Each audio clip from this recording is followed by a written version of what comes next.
అన్నదాతలకు రేవంత్ రెడ్డి ప్రభుత్వం తీపి కబురు అందించింది. ఆర్థిక భారం ఎక్కువైనా సరే ఖరీఫ్ సీజన్ ప్రారంభమైన నేపథ్యంలో రైతులకు పెట్టుబడి సాయం అందించేందుకు ప్రభుత్వం సర్వం సిద్ధం చేసింది. ఈ నెల 30న ఖమ్మం జిల్లా మధిర నియోజకవర్గంలో జరగనున్న భారీ బహిరంగ సభలో ముఖ్యమంత్రి రేవంత్ రెడ్డి స్వయంగా ఈ నిధులను విడుదల చేయనున్నారు. తెలంగాణలోని అన్నదాతలకు రేవంత్ రెడ్డి ప్రభుత్వం తీపి కబురు అందించింది. ఆర్థిక భారం ఎక్కువైనా సరే ఖరీఫ్ సీజన్ ప్రారంభమైన నేపథ్యంలో రైతులకు పెట్టుబడి సాయం అందించేందుకు ప్రభుత్వం సర్వం సిద్ధం చేసింది. ఈ నెల 30న ఖమ్మం జిల్లా మధిర నియోజకవర్గంలో జరగనున్న భారీ బహిరంగ సభలో ముఖ్యమంత్రి రేవంత్ రెడ్డి స్వయంగా ఈ నిధులను విడుదల చేయనున్నారు. ఈ విడతలో మొత్తం 73 లక్షల మంది రైతుల ఖాతాల్లో 9,000 కోట్లను జమ చేసేందుకు ప్రభుత్వం పక్కా ప్రణాళికలు సిద్ధం చేసింది. గత యాసంగి సీజన్లో కేవలం 2 ఎకరాల లోపు ఉన్న వారికే పెట్టుబడి సాయం అందించడంతో రైతుల నుంచి కొంత వ్యతిరేకత వచ్చింది. ఈసారి ఆ పరిస్థితి రాకుండా అందరికీ ఒకేసారి నిధులు జమ చేయాలని ప్రభుత్వం భావిస్తోంది. ఒకవేళ నిధుల కొరత ఏమైనా ఎదురైతే మొదట ఎకరం చొప్పున ప్రారంభించి 9 రోజుల్లోనే పూర్తిగా పంపిణీ పూర్తి చేసేలా వ్యవసాయ శాఖ ప్రత్యామ్నాయ ప్లాన్ను కూడా సిద్ధం చేసింది.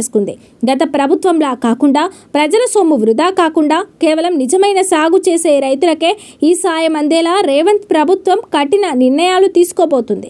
రాష్ట్రంలో ఉన్న 1.50 కోట్ల ఎకరాల భూమిలో సాగుకు పనికిరాని పడావు భూములు, రియల్ ఎస్టేట్ లేఅవుట్లు, కాలువలు, కుంటలు, బీడు భూములు ఉన్న 20 నుంచి 25 లక్షల ఎకరాలను భరోసా జాబితా నుంచి ఇప్పటికే తొలగించనున్నారు. ధనవంతులైన పెద్ద రైతులకు కాకుండా పేద మధ్యతరగతి రైతులకు లబ్ధి చేకూర్చేలా ఈ వానాకాలం సీజన్ నుంచి 7.20 గుంటల వరకు భూమి ఉన్న వారికే భరోసా సాయం పరిమితం చేయాలని ప్రభుత్వం ఆలోచిస్తోంది. 10 ఎకరాల కంటే ఎక్కువ భూమి ఉన్నవారికి ఈ జాబితా నుంచి మినహాయించే అవకాశం ఉంది.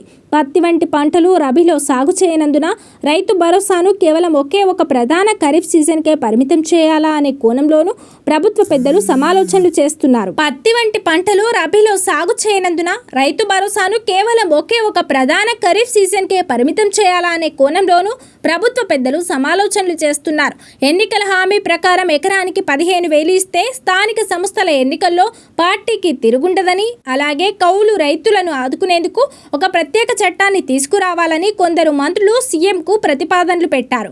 ఇకపై రైతు భరోసాలో ఎలాంటి అవినీతి అక్రమాలకు తావు లేకుండా ప్రభుత్వం హైటెక్ టెక్నాలజీని వాడుతోంది. వ్యవసాయ విశ్వవిద్యాలయం ఆధ్వర్యంలో స్విట్జర్లాండ్ దేశానికి చెందిన సార్ మ్యాప్ సంస్థతో ఒప్పందం కుదుర్చుకొని శాటిలైట్ చిత్రాల ఆధారంగా రాష్ట్ర వ్యాప్తంగా సర్వే నిర్వహించారు.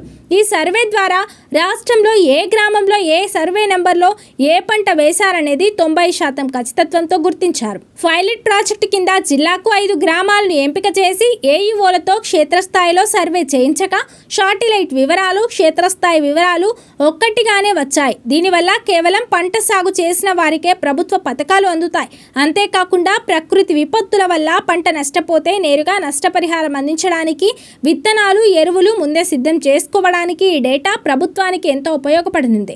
ప్రభుత్వం తీసుకోబోతున్న ఈ విప్లవాత్మక మార్పులతో నిజమైన పేద రైతులకు పూర్తి స్థాయిలో భరోసా దక్కనుందని స్పష్టమవుతుంది.